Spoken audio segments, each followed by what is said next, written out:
பூஜா ப்ராடக்ட்ல இதுக்கு முன்னாடி கப் சாம்பிராணி, அதாவது 2 டைப் ஆஃப் கப் சாம்பிராணி பண்றோம். மூலிகை கப் சாம்பிராணி ஒண்ணு, இன்னொன்று வந்து குங்குலியம் பால் சாம்பிராணி மிக்சிங் கப் சாம்பிராணி பண்ணிட்டு இருக்கோம். அது கூடவே சேர்த்து ரொம்ப ரொம்ப பாசிட்டிவ் வைபை கிரியேட் பண்ணக்கூடிய பஞ்சகவ்ய விளக்கும் சேல் பண்ணிட்டு இருக்கோம். இப்போ நம்ம புதுசா ஒரு ப்ராடக்ட்டை இன்ட்ரடியூஸ் பண்ணியிருக்கோம். இது கஸ்டமர்ஸும் வாங்கிட்டாங்க. உங்களோட ரிவ்யூக்காக தான் வெயிட் பண்றேன். இந்த ப்ராடக்ட் தாங்க அது, நெய் தீபம். இந்த நெய் தீபம் இப்போ நம்ம சேல் பண்ணிட்டு இருக்கோம்.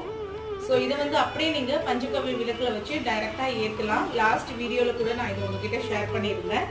ஸோ உங்களுக்கு வேணும்னா இந்த ப்ராடக்ட்டும் வந்து நீங்கள் ஆட் பண்ணி வாங்கிக்கலாம் கோம்போ பேக்கில். அண்ட் வந்து 500க்கு மேலே நீங்கள் வாங்கும்போது உங்களுக்கு ஆடி ஆஃபராக இதில் 10 பீசஸ் வந்து நான் ஃப்ரீயாக கொடுத்துட்ருக்கேன். இது வேணாம் அப்படின்னா 5 பஞ்சகவ்ய விளக்குமே வந்து ஃப்ரீயாக கொடுத்துட்ருக்கேன் ஃப்ரெண்ட்ஸ். என்னால் முடிஞ்ச ஒரு சின்ன ஆஃபர், எதுவும் தப்பாக நினச்சிக்காதீங்க. அண்ட் வந்து இதுக்கப்புறம் நம்ம ஊதுபத்தி